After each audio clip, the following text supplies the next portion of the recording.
What is up? What is up? What is up? You all, you all, you all. It is another day, another time, and another week for We'll Talk Monday. You all, we are wrapping up RTMW, We'll Talk Monday weekend, and I couldn't think of any better way to wrap it up than with this queen that we have on here with me on tonight. So we about to get this started. We about to kick it off.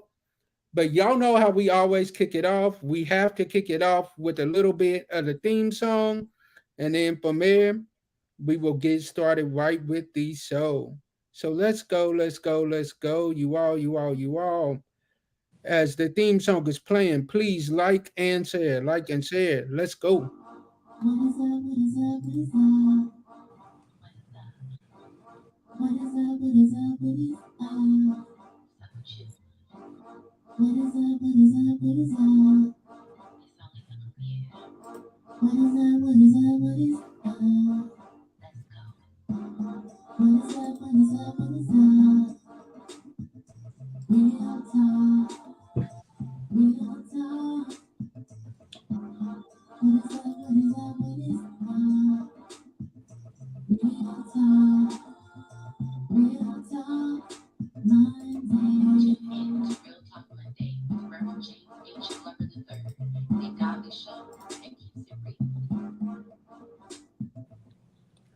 So, you all, I am honored on tonight to have this beautiful queen on with me on tonight. How are you doing? I'm doing good. How are you doing? I am great. I am great. I am great. So I'm gonna let you introduce yourself to my followers and my listeners, and then we'll go right into these questions. Okay. To give a quick summary, I'm Shikira Tunstill, and I am 31 years old. I was a student at WKU. I plan on returning back very soon to finish up my degree in broadcasting and communications. My minor is law and African American studies. So, the goal, the motive was technically to basically be a reporter and on the side to report local news and also to do, any type of detective work on the low. But if that doesn't go, I also will love to do radio. And I am big on traveling and also mental health talks as well. So, So y'all, let me tell y'all, the way that I became acquainted with her is one of my followers sent me a message, and they told me, you have to get her on the show. You have to get her on the show. So I'm like, all right, let me see what she's talking about. I went on her page and immediately I'm like, okay, yeah, yep, I have to get her on the show. So look, I was just glad that she was able to come on and join us on tonight, and we're yeah. about to have a good discussion. Okay. I'm always down for So chat. So, first off, let's start it off with how did you get started with the mental health discussion journey? How did you get started on that? well, it was always something that was just in me because I went through a lot of stuff, which is the reason why I have just recently wrote my book. And it was called, it's called Scapegoat. It hasn't came out just yet. So I have a lot of people asking me about the book that I have wrote. WBKO and a couple of news stations has been promoting it. I plan on getting it out next year. I'm currently trying to get it published. It's already, written and good. I'm kind of going back tracing into some of the stuff that I'm wanting to let out there due to the people that is in my life or aren't in my life no more. They have contacted me and was like, I don't want you to really say this. And also it's like I'm still kind of getting the book fully together, but at the same time, I'm still trying to get it published. So it's really just real life experience that I have been encountering since I was a child. And as I got older, just to be able to finally, grasp my voice and grab it and use it, mental health has been really like a passion to me, not because it's just something I know that's battling in the Black community and just with people in general, but it's something I've actually experienced most of my life and still is. So it's just something that I really take very personally.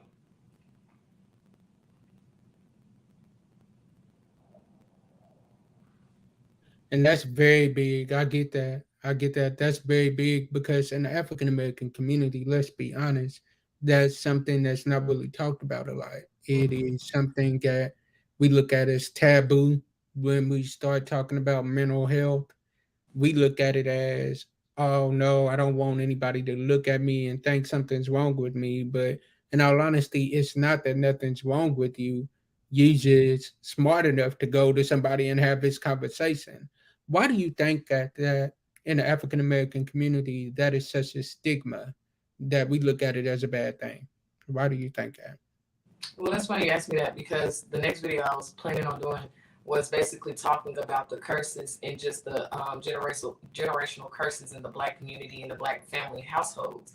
And that's a topic I feel like a lot of Black people don't want to talk about because they either battled with something behind the scenes or it's just we have normalized it as Black people for certain things to go on in the Black community and in the Black household that just seem to be we know it's not normal, but we created it to be normal because we don't want to talk about it. It comes down to just like rape, molestations in the household, confused about your sexual preference at the age of 5, and just being depressed because you're struggling financially and you can't afford, or your parents can't afford to give you something that you feel you should have because the other kids have. It's just a lot of stuff for us, like grandparents talking that cussing all the time and talking to you a certain type of way. And we think it's normal to, when we get in our adult life to talk to people that we're in a relationship with that way because our grandparents talk to us this way.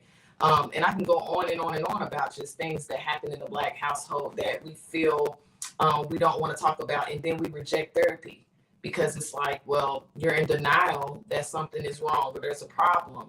And even if you don't feel like anything's wrong, if you do, I feel like just therapy is really great, and it really helps a lot because not only are you talking to someone, and I know some people's going to say, well, I don't have time to pay for someone to listen to my problems, but I would rather you let everything out to a stranger and feel comfortable to tell someone who don't know you from Adam and Eve, who don't know none of your acquaintances, your family members, your friends, than you to tell someone that you feel that it's a safe place and then they judge you for it. Or they go off and tell the next family member or the friends. We have that problem in the Black community as well. Where we feel like, okay, well, let me tell my cousin or let me tell my sibling.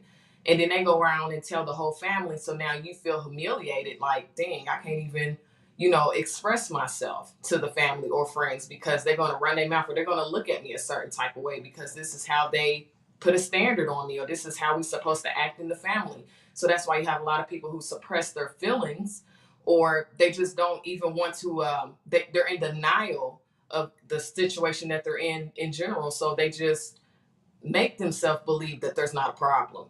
And that's why I said therapy is really, great. Rather you don't want to believe it or not, or you don't believe that it is. It feels really good. I can admit, I'm woman enough to admit that it feels really good to just tell a stranger my issues and for them to really give me their input. And they don't know me and they don't know nobody else that I know. I feel like it's very useful, especially if you're talking to someone who has the great resources for you, who knows how to do their job. It does make a big difference, and it does help you see stuff in a different light with the advice that they have to give. Definitely, I could agree with that. I could agree with that because you hit on something very powerful when you said in the Black community, we're used to running to other people, telling them about our problems, and then get mad because we're hearing our problems all over the community. But yet, and still, it's like you can't really expect that. You can't really be mad at that person for running to and telling your business when they tell you other people's business too. So if they're willing to tell you other people's business, why do you think they wouldn't tell yours? That's just something that we deal with in the Black community. Instead of running and paying for the help that we need, we'll go to Pookie and them who don't have no degree at all, and then yet and still get mad because they're giving us bad advice on what we need to be doing in that situation. When all you really had to do was just swallow your pride and get the help that you really needed. And that's another thing I love to talk on too as well, because you made a statement saying that they like to give you advice that they don't basically stand on for themselves, and that's very true. And that's really based on in the Black community too as well, where we basically take advice from parents or family, especially if it's something about family that Black people seem to just have this tie to. And we tend to take advice from people, and they don't even their fruits on their plate. The labor is not really all that good. Some people can give you advice off of life experiences. Don't get me wrong, but yet they're not even taking their own advice. But then they want to give you advice, and we feel like, okay, well, we really need to look up to this person, even though we know they're not living the advice that they're giving. So it's like that's a topic too. I feel like as well, it should be touched on the Black community, as well as being able to actually surround yourself with people who are doing what they say that they're trying to tell you to do. What is it that you're doing? Why are you telling me these things? Do you have something to prove for what you're doing? And rather, it has nothing to do with somebody's past, but what did you do about the situation is the question. So, I feel like that's something that should be touched on too as well, because we do tend to lean towards uh, family opinions, and it be people who really ain't living up to the standards that they're trying to push on you. Mm-mm. Not at all. Not at all. They living by the "do as I say, not as I do" motto. They're like, "Do as I say, not as I do." Like, I know I'm not doing what I'm supposed to be doing, but trust and believe me, I want you to do it, even though Mm, I'm not doing it my own self. Now, why am I gonna do it if you're not doing it? right, right. Make that make sense. Why am I gonna do it if you're not doing it your own self? So, how did you get started making the live videos and everything else you did as far as those live videos? Because you all, if y'all go to her page, when I tell you this girl will be spitting that fire on the live videos, like, do not go on her live videos if you're not ready to hear the truth about what's going on. Like, she's gonna tell you what you need to hear, not what you want to hear. So, how did you get started doing that? To be very honest with you, when I was a freshman at Western, I'm currently a junior. When I was a freshman, I had met this girl, and we had a class together. So we actually just connected right off the bat, and to this day, I consider her to be typically a best friend of mine. And we was in the hallway and we were talking, and she's one of those, she's like me, she likes to talk about intellectual, just history, deep conversations about the culture and everything like that. So we just got into talking about just random stuff. Long story short, and she was like, you know what, you go to school for this, like, this is what you want to do, why don't we just have you go live and just talk about the stuff we be talking about? And I said, you know what, I want you to go on live with me, let's just do it together. She's like, you sure? I'm like, yeah. And so one day I posted on Facebook, I was like, you guys, I'm gonna go live, I'm gonna start talking about just, email me or inbox me what y'all want me to talk about, and I'm gonna talk about it. So we went live, and we got so many views and so much interaction on it, to the point that I said, I'm gonna keep this going, because a lot of people was telling me, behind the scenes, that I was actually helping them with the stuff that I was talking about. Because when I talk about stuff, I don't just talk about it. I'm actually very raw with it. So I did, Mhm. I did have, some backlash about some of the stuff I would say, because a lot of people, they're not going to tell you that they agree with you. They hate the delivery. The way I would say things, it would be some. I don't know how to say this. It's like sometimes you'll say something too raw, to the point that people know you're telling the truth, but they can't accept it because the shoe fits. So they feel some type of way to you, to make you feel bad about what you said, when really it's their reality. So that's a lot of the reasons of why I had a lot of people watching my stuff, because it was like, not only she talks about different stuff, but she just tells it plain truth. And then on top of that, I went through almost everything that I talked about. So that made it kind of unique too, as well, for me to speak on stuff I've actually experienced. I feel that because you can't, in my honest opinion, I've done it before and it didn't really work out for me. Talking about stuff that I haven't dealt with don't really work out for me well, because it's like I'm like, okay, I can't really say much about it because I haven't dealt with it my own self. It's like, how am I gonna give other people advice on how to get through this when I haven't dealt with it my own self? So I feel you on that. Like, the best, you said the key thing, the best way to give advice is by giving advice on stuff that you are dealing with. I like that. I like that. And you can also give advice off stuff you saw too, as well. Oh yeah. I speak on kids all the time, and I don't have children, and people like to throw it in my face like, well, you don't have kids. But the stuff that I'm saying is true. You ain't denying anything that I said. You just hated that I said it because I don't have kids. So, you can speak on stuff that you've seen, because you can grow up seeing domestic violence. You can grow up seeing your cousin doing stuff on the low and hiding it from her parents. And then you can grow up seeing your friend having toxic parents. You can grow up seeing stuff and be able to speak on it. And then you can grow up, speaking on stuff because you experienced it as well. But people take advice from people that has not dealt with nothing that they speak on. And that just goes to show you, like, you got to be careful to who you listen to, because some people do stuff just for the money. Let's just be real. Some people do stuff for the clout. But I always try to advise people, when you go to therapy, or if you listening to somebody that has a platform, make sure you try to, pick their minds on what they went through, to why you feel like you need to listen to them in the first place. You just said a mouthful right there when you said they do anything for clout. That's a mouthful right there. That is a mouthful.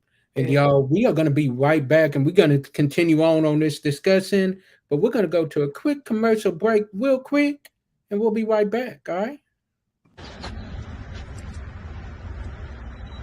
Hello everyone, it's Alina L. Walker, and I'm here to tell you right now to stop what you are doing and go to the Spin Award website and vote for Real Talk Monday as the podcast of the year.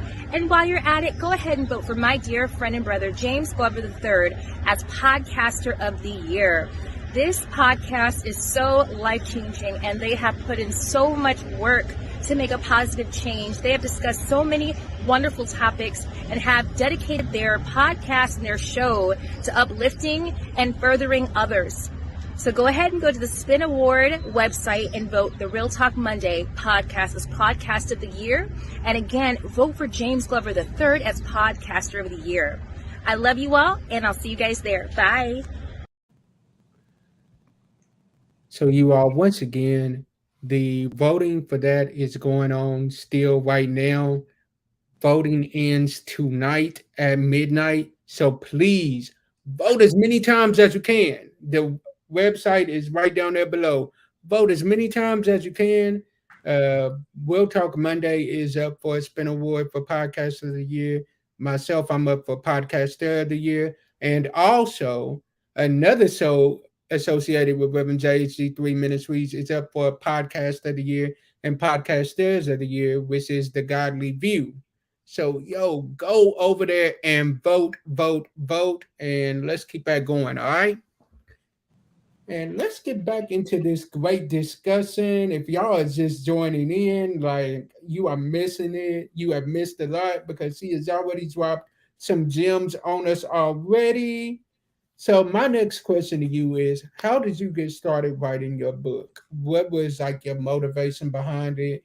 How did you get started?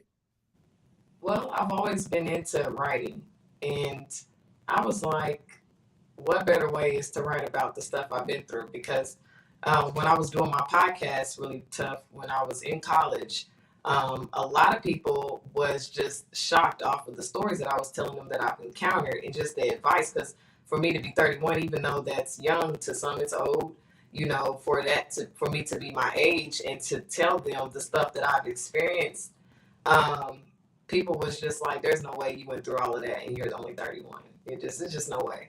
And, so I was like, what better way is it to write a book and to kind of slightly go into detail about some of the stuff that people had accusations about, or, conspiracy about. And it's basically just me opening up to people as well that follow me, to also help them out too as well. People that experience different things, from domestic violence and mental health issues, and living a double life, being the black sheep of the family, all of that stuff. It's there to just help anybody that feels that they can relate to that and they can overcome that and be great regardless. Woo. Ma'am, you just, that's powerful right there within itself, when you said that you did this just to help others. And Mm-hmm. that's that should be our main motive behind everything that we do, is to help others, help them in any way that we can. with all of my shows that I do, I tell people all the time, it's like it's not about me. Trust me, if it was about me, trust and believe me, half of this stuff wouldn't even be done because I would be getting rest and getting sleep.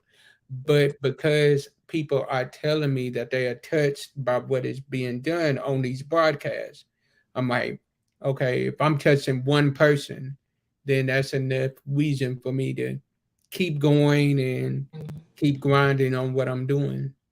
Even though I'm not understanding it, it's like, even though it may be hard on me sometimes, it's like, you know what, still give them what they want, even though, because it's helping at least one person. That's very So true. my next question to you is, how did you get into podcasting? Podcasting was just, it just came, to be honest with you, I always tell people everything comes natural for me. I'm very talented, but I have to start giving my praises because I've peaked and I've been seeing this year, like for many years I've been very spiritual and been through a lot of stuff spiritually. And I've noticed when I, come out of touch with my relationship with the higher power, I tend to lose touch with my talents. And then when I get back into having a relationship with him, my talents seem to just be just very natural. It just, it was just a blessing that he gave to me to, help other people. And I've seen how many people I've helped. It's not, it's all him, for the most part. I agree with that. I agree. And it's funny that you said that. When you said that, when you lose contact with him, like when you go your own way Hmm. and you do your own thing that you think you ought to do, it's like he's just sitting back like, okay, she's gonna come back. She's gonna come back. She's gonna realize that that ain't what I told her to do in the first place. I don't know why she's even over there doing it. She's gonna come back. She's gonna come back. And then when you come back, he's like, okay, are you done being hard headed now? Let me show you what you were supposed to be doing all along. So it's like, it's funny. Look, I can say that because I've dealt with it. Like, Yeah. literally, stuff that I ran from. Like, no, God, you ain't telling me to do this. I'm going to go over here and do this. God's like, Hmm. okay, all right, go on ahead. Go on ahead. You're going to get tired of running. You're going to get tired of it. And then finally, when I run into a brick wall and I'm having to ask for help, he's like, are you finally done running away now? Like, are you ready to do what I done told you to do in the first place? Let's get back on track and let's go back over here and do what you were supposed to be doing anyways. That's very true. That's very true. So, was there ever a point in your life where you thought that you wouldn't be doing what you're doing right now? Was there ever a point in your life where you thought that, like, you wouldn't be doing the social media, uh, ministering on social media the way that you are and helping others the way that you do? Was there ever a point where you thought, like, you know what, I'm done, I'm throwing in the towel, I'm over it at this point?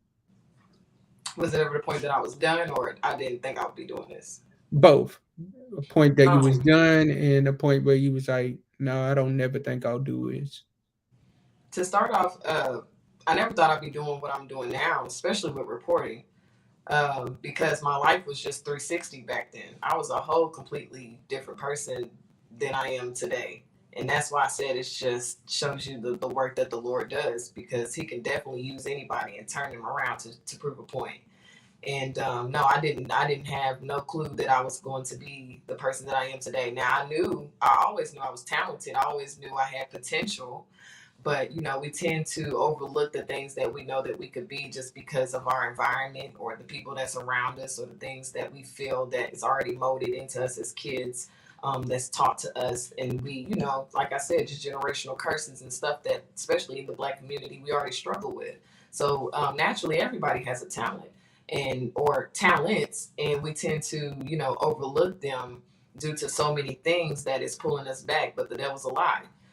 So it's a blessing that I was able to overcome the things and the person that I used to be and be able to be who I am today. Now, there are times, as you asked, that I did feel like giving up.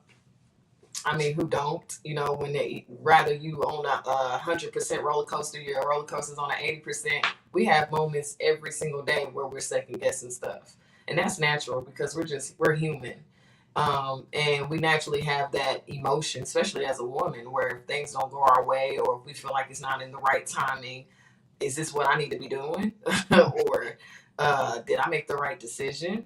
So, yeah, it's been plenty of times that I've thought about giving up, not only just second guessing, but just because I'm still, even through the good, I'm still going through bad. But that's life, and that's the test of it. Even if you overcome that big struggle, you're always going to have a test. It's just you're always going to get tested by your faith. You're always going to get tested by your character. So, yeah, I thought about it, but have I gave up? No. I got So you. that's the I grace got of you. God.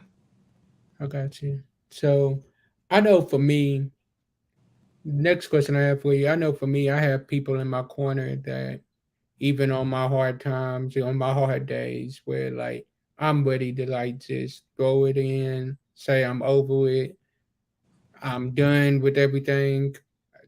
This isn't going right, that isn't going right. I'm over it. I have people in my corner that won't let me do it. Do you have those people in your corner that are like, no, you're not doing that. No, you was built to do this. So what about you? Do you have anybody in your corner that's like that for you? To be completely honest, outside of my mom, and a few people in my life, everybody that's like that with me are strangers, completely people who I've met through college or social media, Mm-hmm. more than, family and people I actually grew up with. And that's fine. Right. And I always tell people, that everybody needs a village, rather it's with your children, rather it's with yourself, rather it's with your relationship, your marriage. We all need that village to keep us going. Because even though, with our pride and ego, we tend to say, and I used to always say this, like, I don't need nobody. I just need myself. I can do it by myself. And to us, this, degree, that's true. But we all need a village. Like, we all need that person or a few. If you ask me, we need a lot of people to be able to push us, not only motivate us, but we need people, different people for different things to keep us going. It's you always become successful. Ask the biggest if you look at the history of the people that are successful that you looked up to, I'm pretty sure they have either family that has, poured into them or people that has poured into them to make them who they are. They have a team. So most of my team outside my mother is people that follow me. They the main ones that push me, so I'm not even gonna lie on that.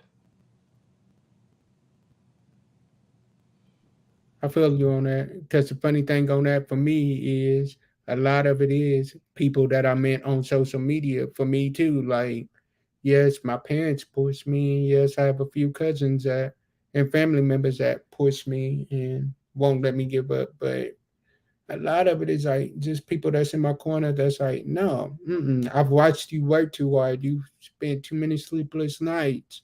You're not giving up at this point. Like, no, and I'm grateful for them for that because if I would have gave up, I wouldn't be where I'm at now. So it's like, so final question for you would be, what advice would you give others that are going through their mental health journey and trying to find that wholeness that only God can provide? What advice would you give to them as far as getting to that peace that they're looking for? Outside of, trying to figure out your relationship with God and get right with Him, outside of that, to pretty much just figure out who you are as a person and what makes you happy. Because the struggle with a lot of people, and I've been here before, is the opinions of other people and the validation of other people, from social media to people you don't even know, you ain't never gonna meet, and to people, who are in your life in reality. Either or, none of that really matters. It does, but it don't, because at the end of the day, you're living your life. Nobody's living your life. No one's going to face your consequences but you.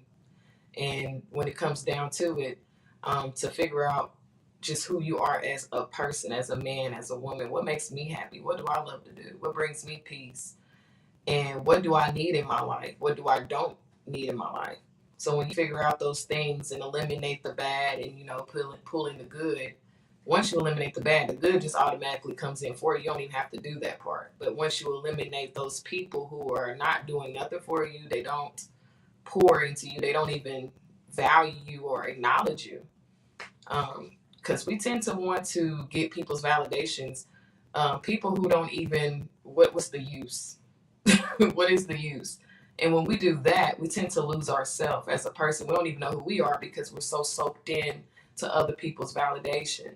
And a lot of people struggle with that because it makes them feel, you know, like a boost of their own ego, like they have to kind of question when you don't have to. All you need is God. God is going to take you where you need to go. Talk to him, ask him.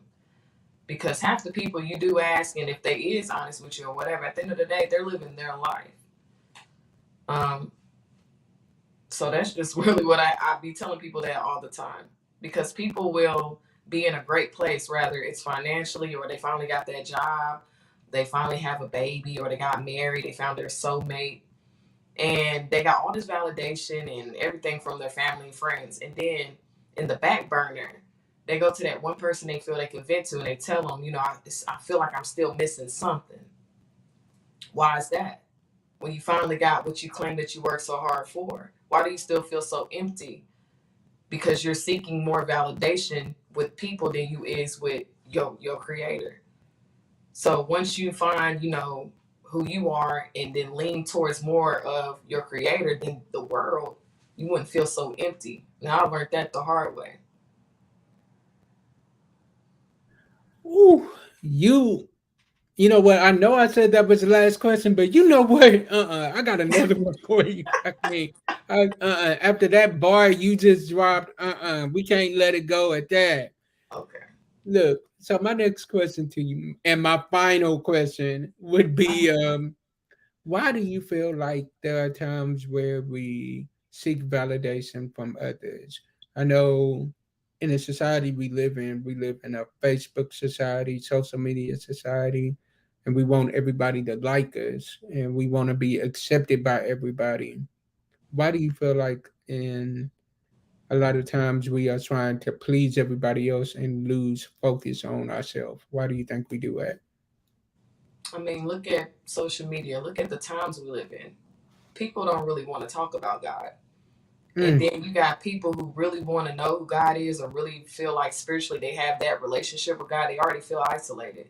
So when you sit back and look at people who are in the church every Sunday and Wednesday, half of these people are hypocrites. So then you have people that you look at that's in the church and you questioning their character, you questioning their motive, you question who they are. Like you're in church every week, but yet I see the stuff you do in the world. I see how hypocritical you are. I don't even feel comfortable coming into church. You have people who don't feel comfortable coming into church because they feel like I'm going to get judged or, you know, it's cliques. We know how it goes. So when you see that, and that's popular, where you got your cliques, you got the choir, you got, you know, people who's gossiping and making you feel like if your opinion don't match their opinion or your with how you live don't match theirs. If you're not pulling up in a car, what they pulling up in, it don't match theirs. But these are people of the church, right? So either or, rather I'm driving a van or a Mercedes. If I come in here, I'm supposed to feel safe. This is supposed to be everybody's safe place. I'm supposed to be able to come in here and walk out feeling like I'm not even the same person. So therefore, you know, instead of seeking, you know, the truth, and even if we find the truth, just because we so bottled up in the world and 80% of the world is just watered down with lies, we feel like, well, maybe I will fit in. Maybe people won't judge me. Maybe people will treat me a certain way that I would want to be treated if I just do what they tell me to do or act the way they tell me to act. I blend in. So that's where you have a lot of followers. So when you have that one person that's thinking outside the box, like, I don't care what people say. I know y'all living a lie, or whatever it is, and they're going this way. Now you got everybody looking at them a certain way. And the people that's looking at them, most of them know that they're living the truth. But mm. people hate the fact of feeling isolated. It's isolation, outcasted. People hate that feeling. We in the world, this is the devil's world. So people's going to move as so. You have your few that don't care about the opinions and don't care about living a lie. They want to live that truth, and they ready to sacrifice that. That's why you have a lot of people who know the truth in their head and their heart, but here on this earth they rather follow because they just don't want to be isolated.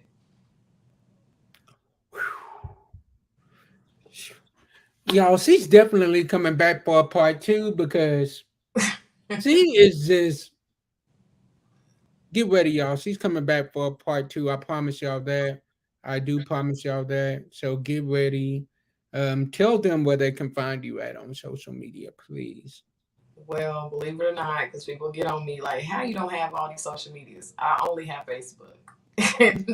That's Shikira Tunstill on Facebook. So I'm that's gonna the get only way on you you can after. find me is I'm gonna Shakira get on you Tunstill. after this live video. Trust and believe me. I'm gonna get on you. I only have Facebook. So, most of my time is either with the Lord or, dancing or doing some other stuff. I don't try to spend too much time having too many social media platforms because I tend to get lost with the world. So I just only have Facebook. I feel you. I feel you on that. I feel you on that. So y'all definitely follow her. Stay tuned, and I promise y'all, better is coming, and she's gonna be back. I promise y'all that. Love y'all. See y'all next Monday. I pray that y'all enjoyed RTMW Will Talk Monday weekend. And please, ma'am, please, sir, go to www.thespinawards.com dash vote and vote Will Talk Monday for your podcast of the year and James Glover III as your podcaster of the year. Do it all the way through the night. And then we appreciate it and we love y'all. And we will see y'all on Monday. As I always say, sometimes our disappointments are nothing more than God's appointments, meaning some things that we look at as bad, God is only turning it around for our good. Stay blessed, be blessed, and be a blessing to someone else. See y'all Monday. Peace.